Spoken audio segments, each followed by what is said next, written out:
बिस्मिल्लाहिर्रहमानिर्रहीम। अस्सलाम वालेकुम स्टूडेंट्स, आज का हमारा लेक्चर है 6th चैप्टर ट्रांजिशन एलिमेंट्स की जनरल कैरेक्टरिस्टिक्स। आज आप देख सकते हैं कि इस लेक्चर में हमने सीखना क्या है। जनरल कैरेक्टरिस्टिक्स में हम आज सीखेंगे binding energies of transition elements, फिर हमारे पास है melting points and boiling points of transition elements, और उसके बाद हमने कोवेलेंट एंड आयनिक रेडियाई के ट्रेंड्स देखने हैं ट्रांजिशन एलिमेंट्स के, और last but not the least paramagnetic behaviour of the transition elements आज हमने देखना है। इनको हम डिटेल में वन बाय वन डिस्कस करते हैं जी। तो सबसे पहले हम बाइंडिंग एनर्जी को डिस्कस करते हैं कि ये बाइंडिंग एनर्जी क्या होती है। अगर बच्चों सिर्फ बाइंडिंग एनर्जी के कॉन्सेप्ट को हम जो है सबसे पहले सीखें या इसको अगर हम एक्सप्लेन करें तो हमें पता चलेगा कि बाइंडिंग एनर्जी एलिमेंट्स की, ये जस्ट ट्रांजिशन एलिमेंट्स की बाइंडिंग एनर्जी नहीं होती, बल्कि जो बाइंडिंग एनर्जी है ये आपके पास इस दुनिया में कोई भी एलिमेंट है या इस दुनिया में कोई भी मैटर है उसकी बाइंडिंग एनर्जी होती है। जैसे इंटरनल एनर्जी हर चीज की होती है, इसी तरह से बाइंडिंग एनर्जी होती है। फिर हम आहिस्ता आहिस्ता जो है वो डेप्थ में जाएं तो हमारे पास एलिमेंट्स आ जाएंगे, इसी तरह से हमारे पास एलिमेंट्स की बाइंडिंग एनर्जी होती है। अब बाइंडिंग एनर्जी की हम डेफिनेशन क्या करेंगे, फिर हम आते हैं ट्रांजिशन एलिमेंट्स की बाइंडिंग एनर्जी की तरफ। पहले हमने सीखना है बाइंडिंग एनर्जी क्या होती है। The force with which an element or atom binds itself with another element or atom. तो ऐसी फोर्स जिसकी मदद से कोई एलिमेंट या एटम खुद को किसी दूसरे एलिमेंट या एटम के साथ अटैच करता है, उसको हम बोलते हैं बाइंडिंग एनर्जी। क्लियर है। अब आपके पास हम आते हैं जी ट्रांजिशन एलिमेंट्स की बाइंडिंग एनर्जी, जो कि हमारा आज का टॉपिक है, उसकी तरफ। तो ट्रांजिशन एलिमेंट्स की अगर हम बाइंडिंग एनर्जी देखें, बाइंडिंग एनर्जी अब जो है एलिमेंट्स में या ट्रांजिशन एलिमेंट्स में जब हम आते हैं तो फिर पता चलता है हमें जी कि binding energy depends upon the number of electrons that an atom or element is sharing between या is sharing with another element or atom। तो इससे हमें पता क्या चला जी कि आपके पास किसी भी एलिमेंट या एटम के जितने इलेक्ट्रॉन्स वो किसी दूसरे एलिमेंट या एटम के साथ शेयर कर रहा है, जितने इलेक्ट्रॉन्स जो हैं वो किसी दूसरे एलिमेंट या एटम के साथ शेयर कर रहा है, उसके ऊपर डिपेंड करता है कि उसकी बाइंडिंग एनर्जी कितनी है। जितने ज्यादा अनपेयर्ड इलेक्ट्रॉन्स को शेयर कर रहा है किसी दूसरे के साथ, उतनी ही ज्यादा उसकी बाइंडिंग एनर्जी होगी। क्लियर हो गया। अब हमारे पास जो है transition elements, transition elements are tough. ठीक है, हमारे पास सबसे पहले बाइंडिंग एनर्जी का आइडिया हमें कहां से होता है, तो transition elements are tough and hard metals. ठीक है, आप क्या कह सकते हैं, आर हार्ड मेटल्स। ये क्या है, बहुत ज्यादा सख्त मेटल्स हैं। ठीक है, अब ये जो हार्ड मेटल्स हैं, ये क्यों हार्ड मेटल्स हैं? डेफिनेटली कोई चीज उस वक्त जो है वो बहुत ज्यादा हार्ड या स्ट्रांग होती है जब उसकी कोर बहुत ज्यादा स्ट्रांग हो, मींस कि वो अंदर से बहुत मजबूत हो। ठीक है, तो इसका मतलब क्या हुआ कि बॉन्डिंग बिटवीन या bonding in metals, transition metals जो है ये बहुत जो है स्ट्रांग है। Bonding in transition metals is very strong. अब अगर हम देखें कि जो मेटल्स हैं, ट्रांजिशन मेटल्स, उनके अंदर जो बॉन्डिंग है वो क्यों स्ट्रांग है, ठीक है, तो हमें पता चलता है जी कि ट्रांजिशन एलिमेंट्स में, ट्रांजिशन मेटल्स में जस्ट जो उनका s ऑर्बिटल होता है वही बॉन्डिंग में हिस्सा नहीं ले रहा होता, वही इलेक्ट्रॉन जस्ट बॉन्डिंग में हिस्सा नहीं ले रहे होते, बल्कि जो d सबशेल में मौजूद इलेक्ट्रॉन्स हैं वो भी हिस्सा ले रहे होते हैं बॉन्डिंग में। यही वजह है कि इनकी बाइंडिंग एनर्जीज बहुत ज्यादा है। तो binding energies depends upon number of unpaired electrons या नंबर ऑफ इलेक्ट्रॉन्स शेयर्ड। ठीक है, तो अब क्या कहेंगे कि बाइंडिंग एनर्जी जो है ये नंबर ऑफ इलेक्ट्रॉन्स के ऊपर क्या करती है, डिपेंड करती है, नंबर ऑफ इलेक्ट्रॉन्स अनपेयर्ड। जितने ज्यादा अनपेयर्ड इलेक्ट्रॉन्स होंगे, ठीक है, उतनी ज्यादा बाइंडिंग एनर्जी होगी। तो आपके पास इनकी इतनी ज्यादा एनर्जी क्यों होती है, क्योंकि s ऑर्बिटल में तो इनके पास भी 2 इलेक्ट्रॉन्स होते हैं। Then why they are so hard and tough, तो उसकी वजह ये है कि हमारे पास जो ट्रांजिशन एलिमेंट्स हैं इनके डी सबशेल के जो इलेक्ट्रॉन्स होते हैं वो भी बॉन्डिंग में हिस्सा ले रहे होते हैं, इसलिए इनकी जो आप कह सकते हैं कि बॉन्डिंग है वो बहुत स्ट्रांग होती है, जिसकी वजह से ये बहुत हार्ड है। क्लियर हो गया। अब हमारे पास देखते हैं हम पहली सीरीज में आपके पास 3D सीरीज जो है उसमें कौन कौन से एलिमेंट्स हैं, इनकी अगर हम बाइंडिंग एनर्जीज की बात करें, ठीक है, तो आपके पास सबसे पहले 3D सीरीज में स्कैंडियम है, फिर हमारे पास टाइटेनियम है, विनेडियम है, क्रोमियम है, मैंगनीज है, उसके बाद हमारे पास आयरन है, कोबाल्ट है और निकल, कॉपर एंड जिंक। ओके, ये 10 एलिमेंट्स हमारे पास 3D सीरीज के हैं। हम सबसे पहले इनकी बाइंडिंग एनर्जीज को डिस्कस कर लेते हैं। बाकी की जो बाइंडिंग एनर्जीज मींस कि बाकी की सीरीज या डी ब्लॉक एलिमेंट्स की जो बाइंडिंग एनर्जीज हैं वो इसी से ही हमें समझ में आ जाएंगी। अब आप देखें कि स्कैंडियम जो है इसकी अगर हम इलेक्ट्रॉनिक कॉन्फ़िगरेशन देखें तो 21 इसका एटॉमिक नंबर है, ठीक है। 3D में इसके पास कितने इलेक्ट्रॉन्स होते हैं 1, और 4s में इसके पास कितने इलेक्ट्रॉन्स होते हैं 2 इलेक्ट्रॉन्स। ओके, इसी तरह अगर हम टाइटेनियम की तरफ देखें तो इसकी इलेक्ट्रॉनिक कॉन्फ़िगरेशन क्या है, 3D में इसके पास 2 इलेक्ट्रॉन्स हैं और 4s में इसके पास 2 इलेक्ट्रॉन्स हैं। क्लियर हो गया। उसके बाद विनेडियम है, उसके पास 3D में 3 हैं और 4s में 2 इलेक्ट्रॉन्स हैं। तो आपके पास जो है क्रोमियम के पास इसी तरह से 3D में 4 होते हैं, 4s में 2, लेकिन वो क्या होता है जी, एक्सेप्शनल केस है इसका कि एक इलेक्ट्रॉन s से जंप करता है और 3D 5 और 4s 1 होता है इसके पास। तो आपके पास जो बाइंडिंग एनर्जीज का ट्रेंड है ये हमें कैसा पता चलेगा, ये हमें इस तरह से पता चलता है कि जिसके पास बॉन्डिंग के लिए जितने ज्यादा इलेक्ट्रॉन्स होते जाएंगे उसकी बाइंडिंग एनर्जी जो है वो उतनी ही इंक्रीज होती जाएगी। तो इनकी जो बाइंडिंग एनर्जी है, if we move from left to right in a period, आपके पास जो बाइंडिंग एनर्जीज हैं वो ग्रेजुअली इंक्रीज करती जाती हैं due to the increase of number of unpaired electrons, और ये तकरीबन हमारे पास 5b 6b तक, मींस के ये क्या है, ये आपके पास 3rd B है, ठीक है, ये 4b है और ये हमारे पास है 5b और ये हमारे पास है 6b। ओके, फिर इसी तरह से ये 7b है और आपके पास ये क्या कहलाते हैं कलेक्टिवली 8b, ये 1st B है और ये हमारे पास क्या है 2nd B है। क्लियर हो गया बच्चों। तो अगर हम देखें पीरियोडिक टेबल में या इनकी अगर हम सिर्फ बाइंडिंग एनर्जीज निकाल के देखें तो आप देखेंगे कि बाइंडिंग एनर्जीज जो है वो 3b से 5b या 6b तक इंक्रीज कर रही होती हैं और उसके बाद जो है ये ग्रेजुअली डिक्रीज करना शुरू कर देती हैं। हम एक ग्राफ की मदद से इनके अंदर जो ट्रेंड पाया जाता है बाइंडिंग एनर्जीज का उसको देखते हैं और उसके बाद हम इस पे डिटेल से बात करते हैं। जी, तो बच्चों हम सबसे पहले एक ग्राफ की मदद से इनकी बाइंडिंग एनर्जीज का ट्रेंड देखते हैं।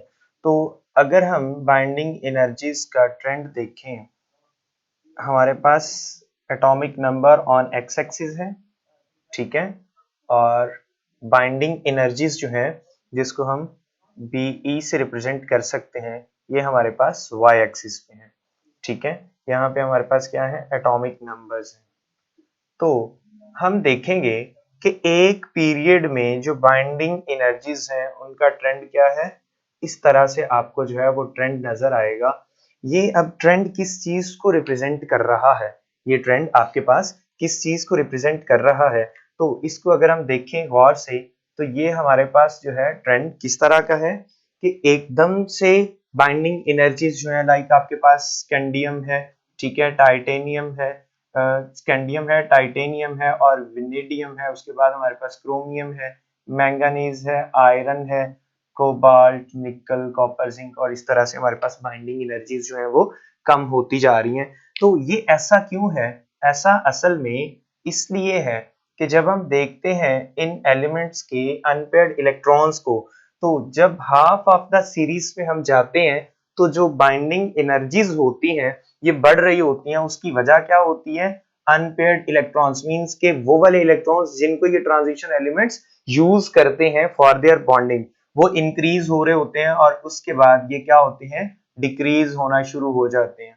ठीक है, और इस तरह से ये सो ऑन चलता है। इसके बाद 4D में भी यही आपके पास जो है 5D में अगर हम देख लें, ठीक है, तो 5D हमारे पास शुरू कहां से होता है, लैंथेनम से, और उसके बाद हमारे पास हैफ्नियम है, टेंटलम है और टंगस्टन है। तो आप देखेंगे कि लैंथेनम से बाइंडिंग एनर्जीज जो है वो ऊपर को जा रही है, मींस कि इंक्रीज करती हुई जा रही है, और टंगस्टन जो है वो हाईएस्ट बाइंडिंग एनर्जी है।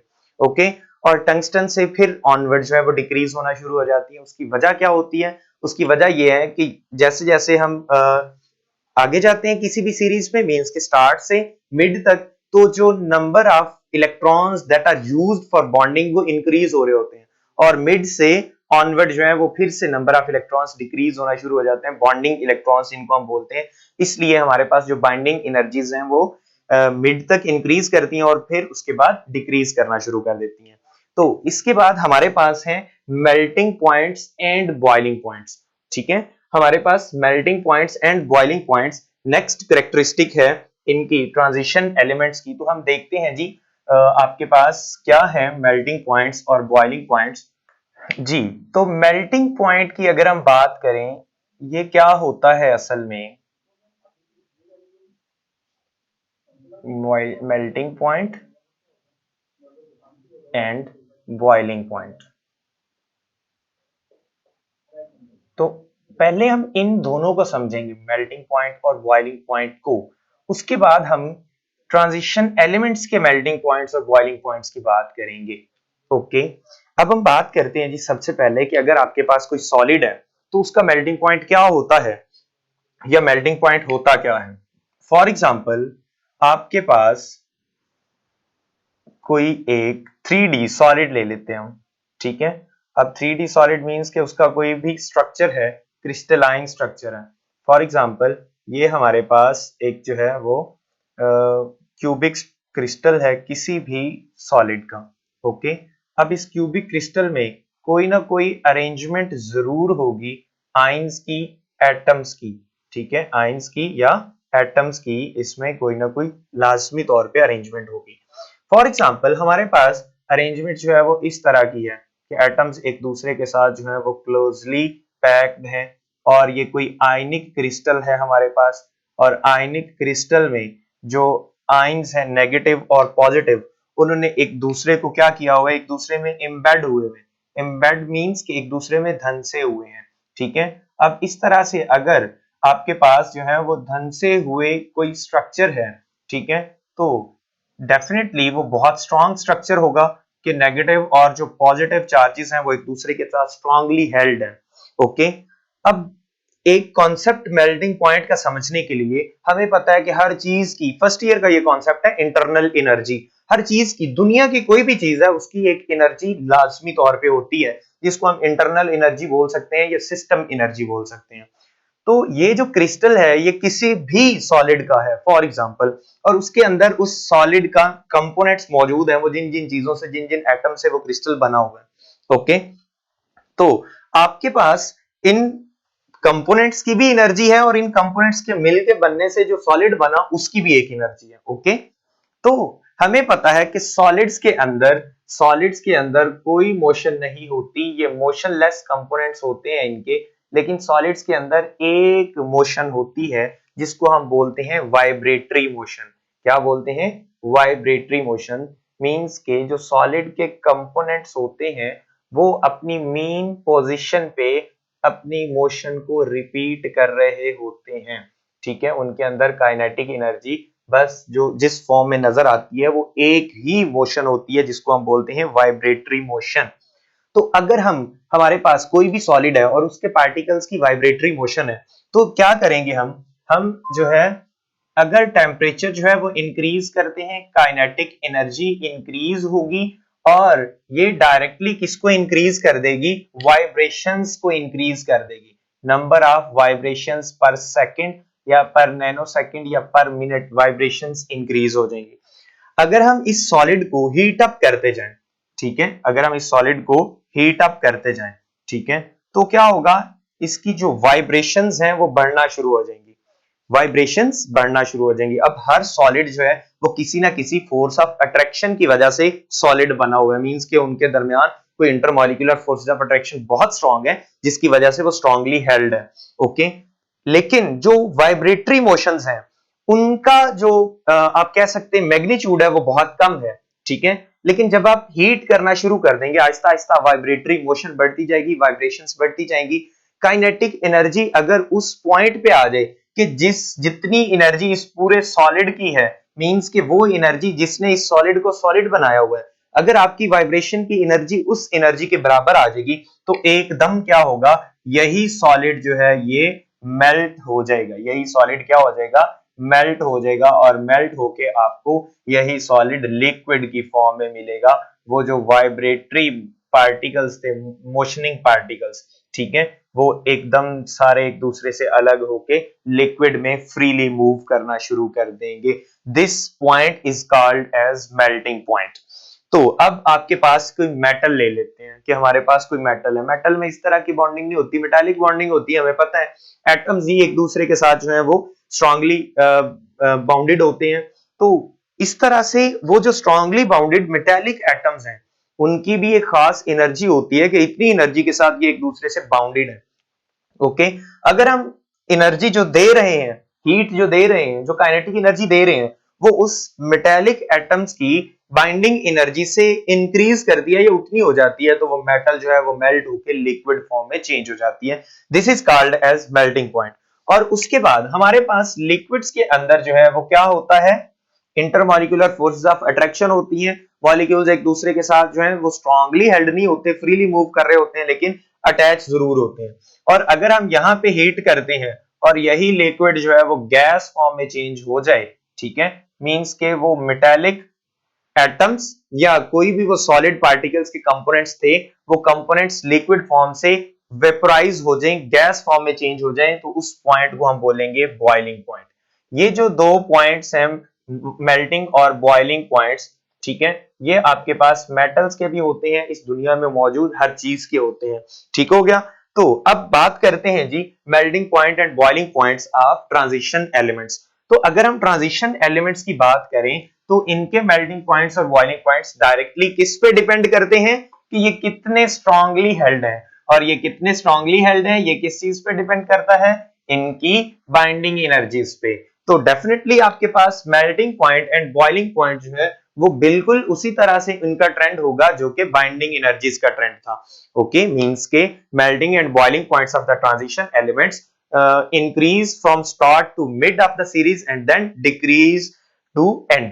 ठीक है, कि अगर हम एक सीरीज के स्टार्ट से शुरू हो तो melting point and boiling point increase करेंगे, मिड तक इंक्रीज करेंगे, और उसके बाद फिर से डिक्रीज करना शुरू कर देंगे एंड तक। उसकी क्या वजह है, उसकी वजह यह है कि मेल्टिंग पॉइंट डिपेंड करता है बाइंडिंग एनर्जी के ऊपर। बाइंडिंग एनर्जी स्टार्ट से इंक्रीज होती है, मिड तक इंक्रीज होती है और फिर डिक्रीज। तो इसी तरह से melting and boiling point start से मिड तक इंक्रीज करेंगे और फिर डिक्रीज करेंगे। हम देखते हैं जी इसको एक ग्राफ की मदद से कि कैसे melting points and boiling points में वो वेरिएशन शो करते हैं ट्रांजिशन एलिमेंट्स की।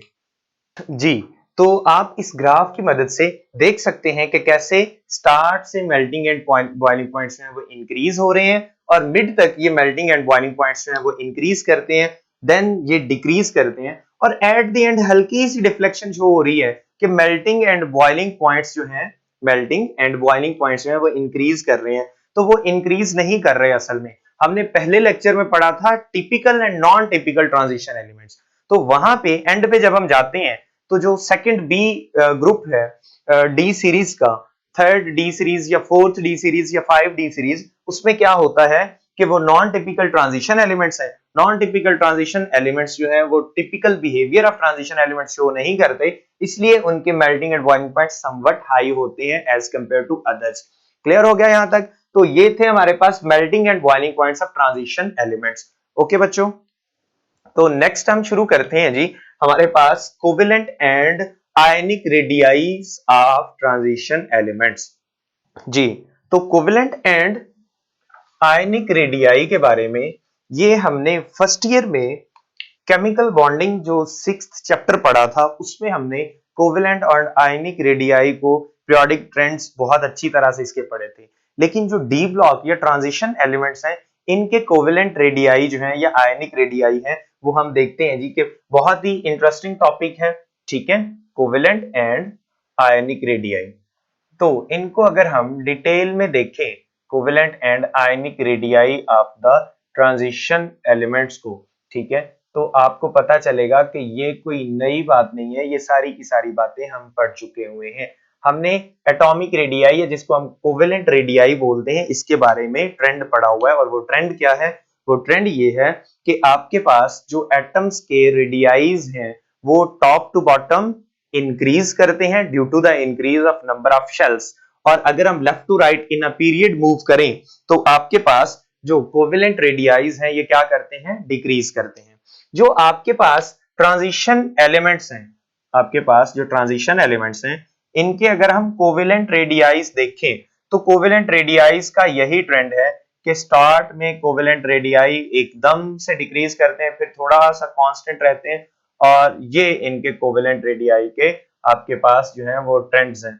ठीक है, आपके पास अगर कैल्शियम से हम मूव करते हैं, 3D सीरीज अगर देखते हैं, ठीक है, आपके पास ये 3D सीरीज है और ये है हमारे पास कोवेलेंट रेडियाई।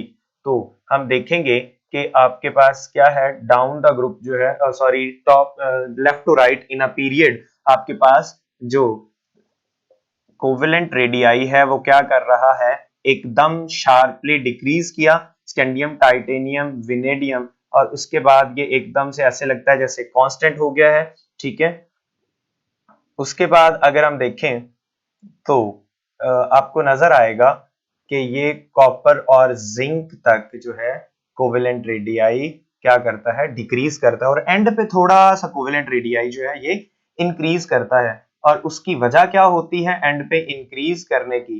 तो उसकी वजह अभी हम पढ़ लेते हैं कि उसकी वजह क्या है कि एंड पे थोड़ा सा इंक्रीज क्यों करता है कोवेलेंट रेडियाई। उससे पहले हम देखते हैं जी इनके आयनिक रेडियाईज को। आयनिक रेडियाईज का ट्रेंड भी इसी तरह से ही है, लेकिन ये लेस रेगुलर है, उस तरह से रेगुलर नहीं है।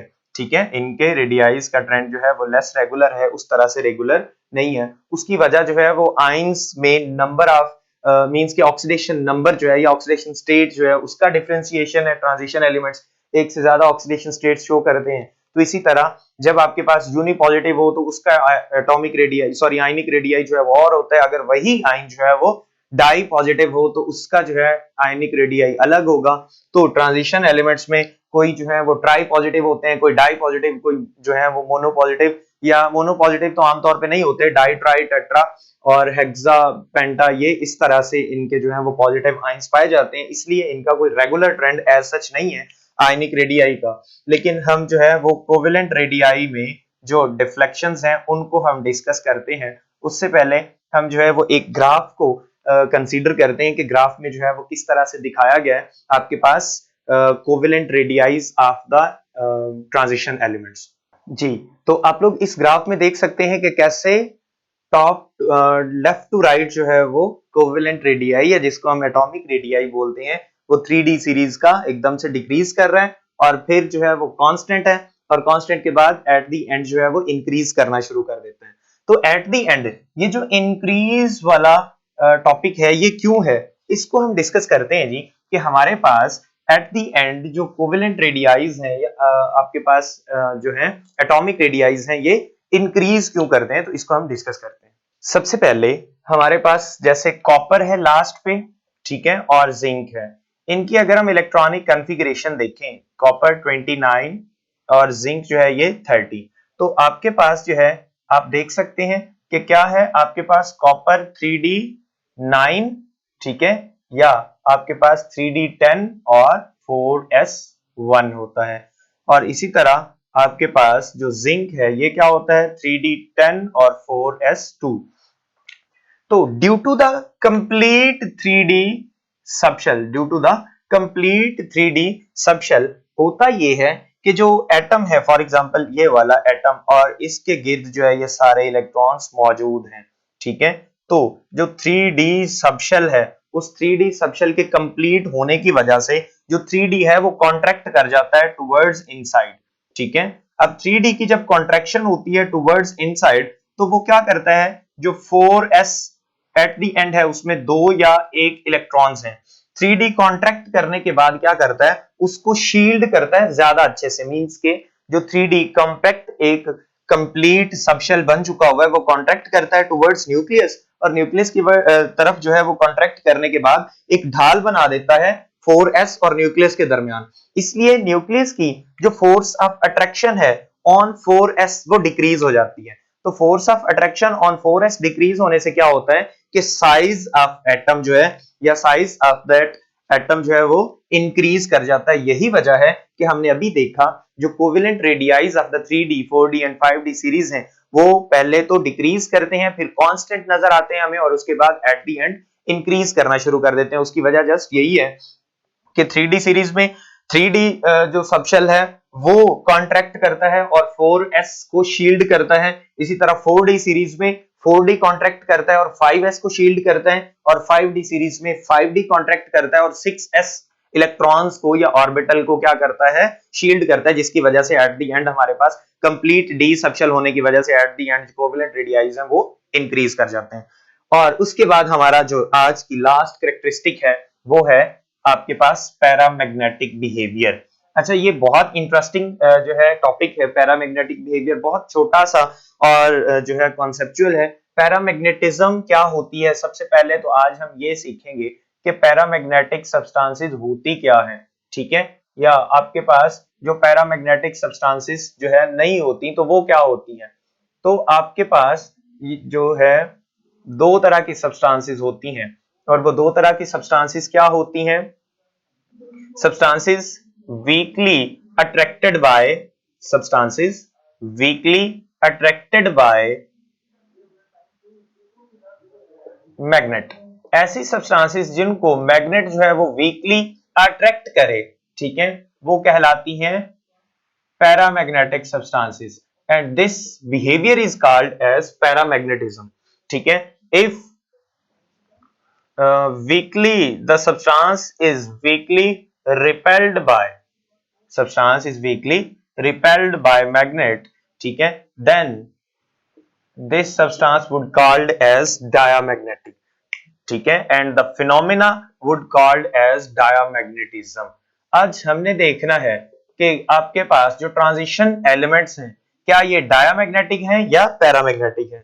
तो हमें एक बात तो पता है, और वो क्या है कि आपके पास जो मेटल्स हैं, ज्यादातर जो डी ब्लॉक की मेटल्स हैं, ट्रांजिशन मेटल्स हैं, ये मैग्नेट की तरफ अट्रैक्ट करती हैं, मैग्नेट की तरफ अट्रैक्ट करती हैं। हमने इनके पैरामैग्नेटिक बिहेवियर की रीजन भी पढ़नी है कि रीजन क्या है, क्यों ये जो है वो टुवर्ड्स द मैग्नेट अट्रैक्ट करती हैं, या कुछ ऐसी मेटल्स भी हैं जो रिपेल करती हैं, तो वो क्यों रिपेल करती हैं।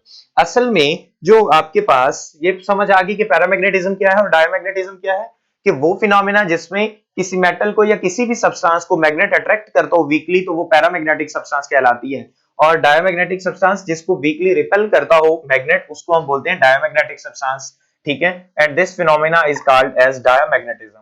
अब हम बात करते हैं जी पैरामैग्नेटिक बिहेवियर क्यों शो करता है कोई एलिमेंट और क्यों शो नहीं करता, या डायमैग्नेटिक बिहेवियर क्यों शो करता है कोई एलिमेंट। यहाँ पे हम इसका कंपैरिजन ही कर लेते हैं डायमैग्नेटिक और पैरामैग्नेटिक बिहेवियर का, ठीक है।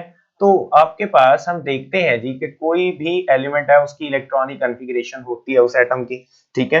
फॉर एग्जांपल हम बात कर लेते हैं जी किसी भी छोटे से एलिमेंट की, और उसकी इलेक्ट्रॉनिक कॉन्फ़िगरेशन हम देख लेते हैं। फॉर एग्जांपल आपके पास है स्कैंडियम, ठीक है। अब स्कैंडियम आपके पास दुनिया में जो है वो स्कैंडियम +3 की फॉर्म में मिलता है, स्कैंडियम मेटल एज सच +3 की फॉर्म में मिलती है। इसकी अगर हम इलेक्ट्रॉनिक कॉन्फ़िगरेशन देखें तो इलेक्ट्रॉनिक कॉन्फ़िगरेशन आपके पास आर्गॉन, ठीक है, और उसके बाद आपके पास 3d 0 और 4s 0, ठीक है, और आर्गॉन तक की इसकी जितनी भी कॉन्फ़िगरेशन है वो नोबल गैस वाली कॉन्फ़िगरेशन है, मींस कि वहां पे कोई अनपेयर्ड इलेक्ट्रॉन मौजूद नहीं है। तो इसके पास आप देखें कि 0 अनपेयर्ड इलेक्ट्रॉन है, क्या है इसके पास 0 अनपेयर्ड इलेक्ट्रॉन है, ठीक है। तो ये वाली जो सब्सटेंस है ये क्या शो करेगी, डायमैग्नेटिक बिहेवियर शो करेगी। क्या शो करेगी, डायमैग्नेटिक बिहेवियर शो करेगी। अब डायमैग्नेटिक बिहेवियर क्यों शो करेगी, क्योंकि आपके पास जब भी कोई भी एटम है और उसके वैलेंस शेल में जब इलेक्ट्रॉन्स जो हैं वो पेयर्ड अप हो, जब इलेक्ट्रॉन्स क्या होंगे, पेयर्ड अप होंगे। पेयर्ड अप इलेक्ट्रॉन्स क्या करते हैं, जो एंटी क्लॉकवाइज मैग्नेटिक मोमेंट है, ठीक है, और आपके पास जो है वो क्लॉकवाइज जो है वो मैग्नेटिक मोमेंट है, वो एक दूसरे को क्या कर देते हैं, कैंसल्ड आउट कर देते हैं। जब दो मैग्नेटिक मोमेंट एक दूसरे को कैंसिल आउट करते हैं, जब दो मैग्नेटिक मोमेंट्स एक दूसरे को कैंसिल आउट करते हैं, तो उन चीजों को मैग्नेट जो है वो अट्रैक्ट नहीं करता, मींस कि वो सब्सटेंस जो है वो डायमैग्नेटिक बन जाती है। लेकिन अगर आपके पास कोई भी एलिमेंट है और उसके लास्ट वन शेल में अनपेयर्ड इलेक्ट्रॉन्स मौजूद हैं, वो चाहे डी सब शेल में मौजूद हैं या आपके पास जो है वो एस सब शेल में मौजूद हैं, कहीं भी, तो इनका क्या होगा, एक खसूसी जो है वो मैग्नेटिक मोमेंट होगा, एक आपके पास जो है वो स्पेशल या स्पेसिफिक मैग्नेटिक मोमेंट होगा, कम या ज्यादा वो डिपेंड करता है, ठीक है, मेटल टू मेटल, लेकिन उनका मैग्नेटिक मोमेंट जरूर होगा और इनको मैग्नेट जो है वो अट्रैक्ट करेगा, इनको मैग्नेट क्या करेगा, अट्रैक्ट करेगा, क्योंकि इनका एक अपना मैग्नेटिक मोमेंट है। तो उस मैग्नेटिक मोमेंट की वजह से इनका एक साउथ और नॉर्थ पोल क्रिएट होगा, वो जो साउथ और नॉर्थ पोल क्रिएट होगा उसको मैग्नेट का जो अपोजिट पोल है वो अट्रैक्ट करेगा, ठीक है। अट्रैक्शन शो करेंगे ये वाले एलिमेंट्स जिनके पास अनपेयर्ड इलेक्ट्रॉन्स होते हैं, अट्रैक्शन टूवर्ड्स मैग्नेट। ओके, अब हम बात करते हैं जी मैग्नेटिज्म और डायमैग्नेटिज्म की बात हो गई, पैरामैग्नेटिज्म या पैरामैग्नेटिक बिहेवियर। ओके, पैरामैग्नेटिज्म या paramagnetic behaviour of paramagnetic behaviour of transition elements, ठीक है, मींस कि हमने पैरामैग्नेटिक बिहेवियर पढ़ना है। तो आपके पास पैरामैग्नेटिज्म होता क्या है या पैरामैग्नेटिक बिहेवियर होता क्या है? If a substance is weakly attracted by, if a substance is weakly attracted by the magnet, then it would called as paramagnetic, ठीक है, तो उसको हम क्या बोलेंगे, पैरामैग्नेटिक बोलेंगे। और जो है वो डायमैग्नेटिक या डायमैग्नेटिज्म क्या होता है, if a substance is weekly repelled by the magnet is called diamagnetic substance and the phenomena is called diamagnetism, and the phenomena is called diamagnetism. अब हमने देखना है जी ये जो paramagnetic behaviour of transition elements हैं या diamagnetic behaviour of a transition element है, ये डिपेंड किस चीज के ऊपर करता है? पैरामैग्नेटिज्म या paramagnetic behaviour depends upon the number of unpaired electrons. Paramagnetic behavior depends upon the number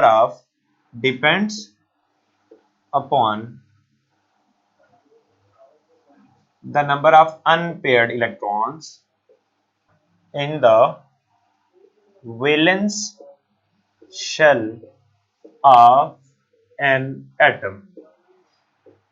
clear हो गया? तो ट्रांजिशन एलिमेंट्स के अगर हमारे पास नंबर ऑफ अनपेयर्ड इलेक्ट्रॉन्स का डाटा आ जाए तो हम फाइंड आउट कर सकते हैं कि कौन कितना ज्यादा पैरामैग्नेटिक है और कौन कितना ज्यादा डायमैग्नेटिक है, या कितना पैरामैग्नेटिक और कितना डायमैग्नेटिक है।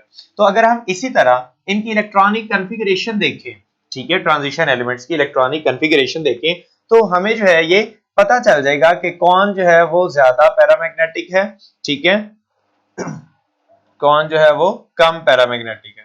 क्लियर हो गया? तो आपके पास बच्चों सबसे पहले स्कैंडियम जो है ये +3 की फॉर्म में, वेनेडियम भी और टाइटेनियम भी +3 की फॉर्म में एग्जिस्ट करता है, ठीक है। इनके अगर हम देखें तो डी सबशेल में जो वैलेंस सबशेल है, ठीक है, वैलेंस शेल में इनका जो डी है वो भी क्या होता है, खाली, और एस भी खाली। स्कैंडियम +3 की फॉर्म में, इसके पास 0 अनपेयर्ड इलेक्ट्रॉन्स होते हैं। टाइटेनियम के पास जो है वो एक अनपेयर्ड इलेक्ट्रॉन होता है, क्या होता है, एक अनपेयर्ड इलेक्ट्रॉन होता है इसके पास, और एस इसका भी खाली। मींस के आपके पास अगर आप वेनेडियम में देखें तो वेनेडियम में आपके पास जो है वो 2 अनपेयर्ड इलेक्ट्रॉन्स होते हैं, और उन 2 अनपेयर्ड इलेक्ट्रॉन्स की वजह से इसका जो मैग्नेटिक मोमेंट है वो एज कंपेयर टू अदर्स ज्यादा होता है। अगर हम क्रोमियम के केस में देखें तो आपके पास हमें नजर आएगा कि इसके पास जो है वो 3 अनपेयर्ड इलेक्ट्रॉन्स हैं। कितने इलेक्ट्रॉन्स हैं इसके पास? 3 अनपेयर्ड इलेक्ट्रॉन्स हैं। और आप देख सकते हैं क्रोमियम का एटॉमिक नंबर क्या होता है, 21, 22, 23 एंड 24। अब क्रोमियम 24 है तो इसका मतलब क्या हुआ कि इसके पास 6 इलेक्ट्रॉन्स होते हैं, ठीक है, 2 s में और 4 इसके पास कहां पे होते हैं, d में। और ये अगर +3 ऑक्सीडेशन स्टेट शो करता है तो क्या होता है जी, इसके जो 3 इलेक्ट्रॉन्स हैं 2s वाले और 1 फ्रॉम द d, वो क्या हो जाते हैं, इसके रिलीज हो जाते हैं, और इसके पास 3 इलेक्ट्रॉन्स रहते हैं जो कि अनपेयर्ड हैं। और उसके बाद हमारे पास है मैंगनीज। अब मैंगनीज जो है इसका एटॉमिक नंबर कितना है, 25, और इसी तरह से इसकी ऑक्सीडेशन स्टेट्स भी मोर देन 1 है। और उसके बाद हमारे पास है आयरन, ठीक है। आयरन का एटॉमिक नंबर क्या है 26, ठीक है। तो इसके पास भी हमारे पास जो है वो दो तरह की ऑक्सीडेशन स्टेट शो होती हैं, तो इनके नंबर ऑफ इलेक्ट्रॉन्स अनपेयर्ड जो हैं वो भी अलग अलग हैं। 25 और ये है 26। अगर 25 हो तो ये आपके पास 20 और उसके बाद ये 5 अनपेयर्ड इलेक्ट्रॉन्स हैं जी मैंगनीज के पास। अब मैंगनीज अगर +2 की फॉर्म में हो, manganese if in the form of +2, ठीक है, तो इसके पास नंबर ऑफ अनपेयर्ड इलेक्ट्रॉन्स, ये जो पेयर्ड इलेक्ट्रॉन्स है ये चले जाएंगे और इसके पास नंबर ऑफ अनपेयर्ड इलेक्ट्रॉन्स कितने होंगे 5, ठीक है। अब if the manganese is in the form of manganese +3, manganese +3 की फॉर्म में हो तो इसके पास नंबर ऑफ अनपेयर्ड इलेक्ट्रॉन्स कितने होते हैं 4, ठीक है। मींस के ये इसके नंबर ऑफ अनपेयर्ड इलेक्ट्रॉन्स हैं। क्लियर हो गया। उसके बाद है जी हमारे पास आयरन। अब आयरन +2 की फॉर्म में भी होता है और +3 की फॉर्म में भी होता है। +2 की फॉर्म में कैसे कि इसके जो दोनों s इलेक्ट्रॉन्स हैं वो निकल जाएं, ठीक है, दोनों s इलेक्ट्रॉन्स निकल जाएं। तो अगर दोनों s इलेक्ट्रॉन्स निकल जाएंगे तो इसके पास अनपेयर्ड इलेक्ट्रॉन्स आप देख सकते हैं कि 4 हैं जस्ट, ठीक है, इन द फॉर्म ऑफ +2, ठीक है, आप इस तरह लिख सकते हैं। और अगर ये form in the form of +3 हो तो आप देख सकते हैं कि इनके पास कितने अनपेयर्ड इलेक्ट्रॉन्स हैं 5 अनपेयर्ड इलेक्ट्रॉन्स हैं in the form of +3। Manganese में +2 में आपके पास 5 इलेक्ट्रॉन्स हैं और +3 में 4 इलेक्ट्रॉन्स हैं। इसके पास +2 में 4 हैं और +3 में कितने 5 इलेक्ट्रॉन्स हैं। एंड डाउन द ग्रुप इसी तरह से आप देख सकते हैं जी कोबाल्ट को। अब कोबाल्ट का एटॉमिक नंबर कितना है 28, ठीक है। अब 28 मींस के 5 in the 2 in the s, okay. और उसके बाद हमारे पास आप देख सकते हैं जी इसके पास कितने होते हैं जी 5 and 3, ये आपके पास आ गए जी 2 अनपेयर्ड इलेक्ट्रॉन्स हैं। वैसे इसके पास अगर कोबाल्ट जो है इसके पास इसका एटॉमिक नंबर कितना है 27 है, 27 20 और ये आपके पास 7, ओके। तो अब आपके पास जब ये कोबाल्ट +2 की फॉर्म में अगर हो तो ये क्या करेगा अपने ये वाले दोनों इलेक्ट्रॉन्स निकाल देगा और इसके पास number of unpaired electrons is 3। आपके पास निकल के पास नंबर ऑफ अनपेयर्ड इलेक्ट्रॉन्स कितने हैं 2, कॉपर के पास number of electrons is 1 and zinc के पास नंबर ऑफ इलेक्ट्रॉन इज 0। तो आप देख सकते हैं कि आपके पास जो नंबर ऑफ अनपेयर्ड इलेक्ट्रॉन्स हैं वो left to right in the series increase करते हैं। मिड में आपके पास जो है वो नंबर ऑफ अनपेयर्ड इलेक्ट्रॉन्स वो मैक्सिमम है और फिर डाउन द ग्रुप जो है, ये डाउन द ग्रुप कह रहा हूं, left to right at the end of the series ये डिक्रीज करते हैं। तो इसी तरह से इनका जो पैरामैग्नेटिक बिहेवियर है वो भी इसी तरह से वेरी करता है। आप इन पैरामैग्नेटिक बिहेवियर को समझने के लिए इस ग्राफ की मदद से समझ सकते हैं जी। तो आप इस ग्राफ की मदद से देख सकते हैं कि कैसे जो है पैरामैग्नेटिक बिहेवियर ट्रांजिशन एलिमेंट्स का 0 से ऑनवर्ड मैक्सिमम और फिर तकरीबन मिड ऑफ द सीरीज में ये फिर डाउन द ग्रुप जो है, या आप ये कह लें कि पैरामैग्नेटिक बिहेवियर चेंज होना शुरू हो जाता है। उसकी वजह क्या है वो मैंने आप लोगों को बता दी कि क्या होता है आपके पास जो अनपेयर्ड इलेक्ट्रॉन्स हैं ये top to left to right in the series पहले इंक्रीज करते हैं, इसलिए आपके पास पैरामैग्नेटिक बिहेवियर इंक्रीज कर दो और फिर ये डिक्रीज करना शुरू कर देते हैं तो पैरामैग्नेटिक बिहेवियर भी डिक्रीज करना शुरू कर देता है। तो ये थे जी हमारे पास paramagnetism of the transition elements. इंशाल्लाह हम नेक्स्ट लेक्चर में मिलते हैं इनकी next general characteristic that is oxidation states, interstitial compounds, ठीक है। तो इनके साथ हम मिलते हैं इंशाल्लाह नेक्स्ट लेक्चर में। तब तक के लिए अपना ख्याल रखिएगा। अल्लाह हाफिज।